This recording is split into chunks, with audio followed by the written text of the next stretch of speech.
Hello guys, आज ये हमारा अगला वीडियो है। इस वीडियो में हम इन्फ्लुएशन के बारे में बात करेंगे। इन्फ्लुएशन क्या होता है, चलिए जानते हैं इन्फ्लुएशन क्या है।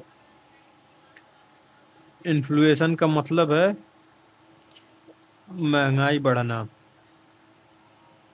जब सामान का दाम बढ़ता है तो पैसे की परचेजिंग पावर धीरे धीरे कम हो जाती है। इसी को इन्फ्लुएशन कहते हैं। जैसे अब आसान भाषा में समझाता हूँ। पहले जब हम लोग छोटे थे तो 5 रुपए में एक समोसा आ जाता था, और अभी के टाइम पे वही समोसा 10 रुपए में आता है। तो समोसा वही है, तो ये महंगा क्यों हो गया? क्योंकि पैसे की जो परचेजिंग पावर है वो कम हो गई।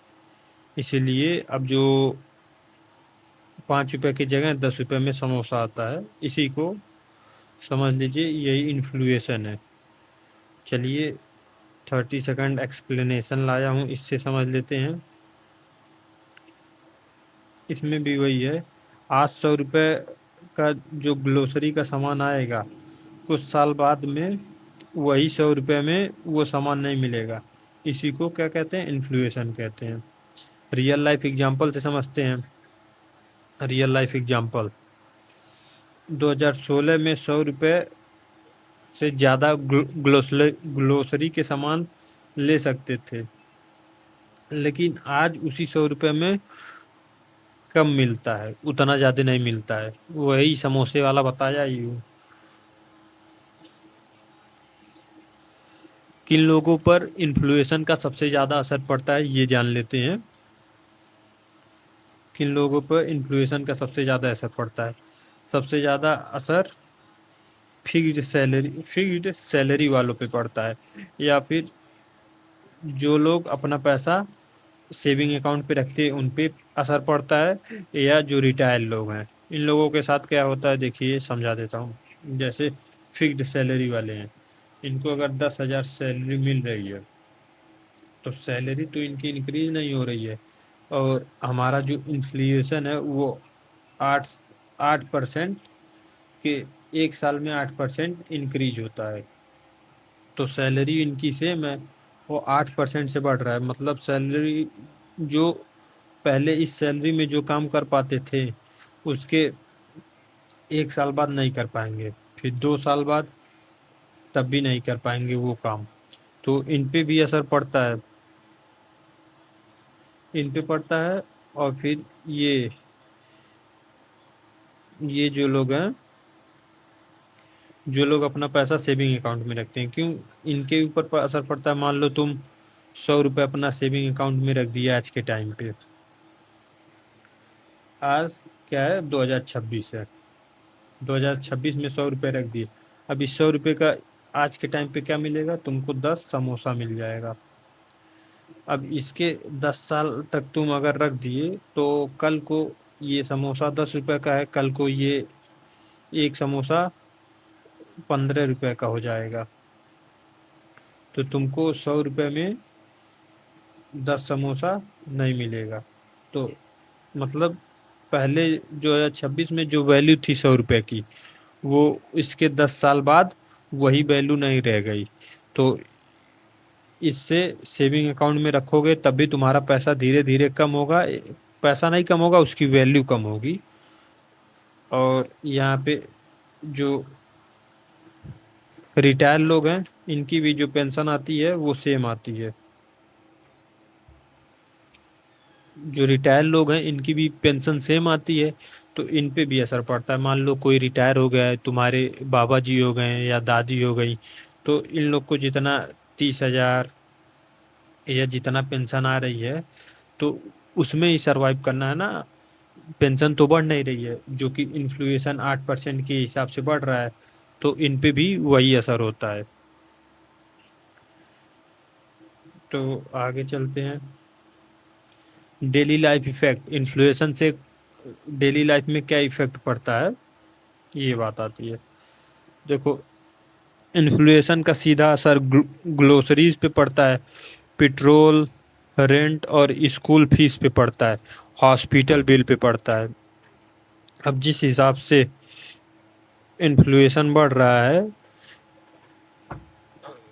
स्कूल की फीस महंगी होती जा रही है, रेंट महंगा होता जा रहा है,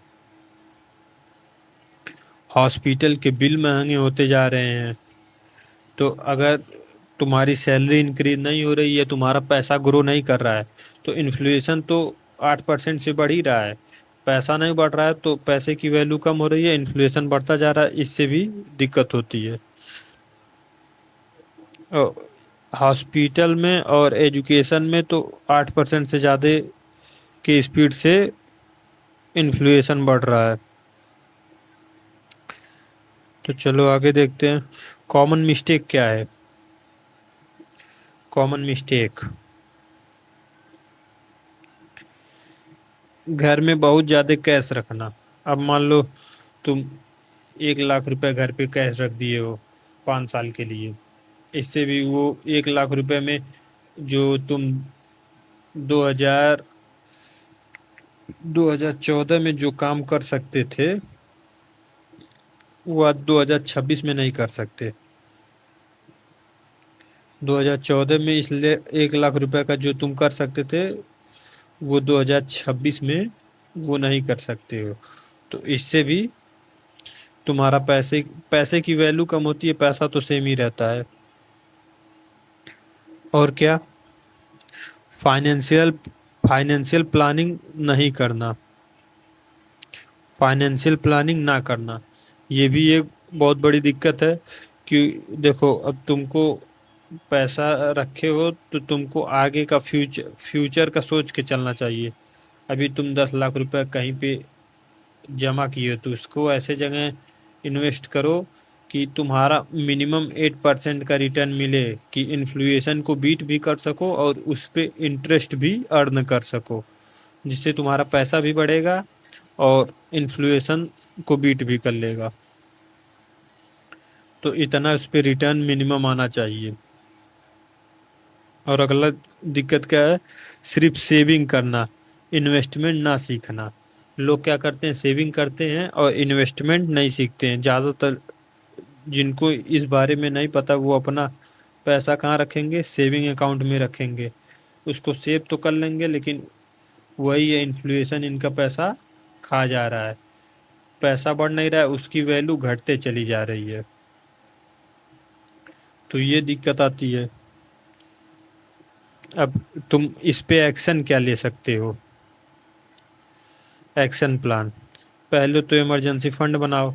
ये तो मैं अगले वीडियो में बताया हूँ, इसके पहली वाली वीडियो में बताया हूँ कि इमरजेंसी फंड कैसे तुमको बनाना है। अगर तुम्हारी इनकम स्टेबल है, स्टेबल इनकम वाले हो, तो कम से कम 3 से 6 महीने का इमरजेंसी फंड बनाओ। अगर इनकम स्टेबल नहीं है, 6 महीने से 12 महीने का इमरजेंसी फंड बनाओ।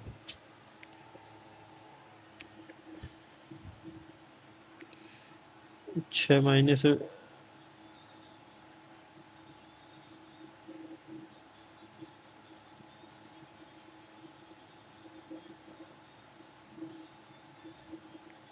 अब हर महीने का खर्चा अपना ट्रैक करो, कितना कितना पैसा खर्च कर रहे हो। ये तुम अपना जो कहते हैं डायरी में लिखा करो या कहीं पे लिखा करो, जिससे पता चले। और लॉन्ग टर्म में long term financial goal planning करो। अगर तुम्हें 10 साल बाद अपने बच्चों को पढ़ाई के लिए पैसा जमा करना है, तो वो जमा करो।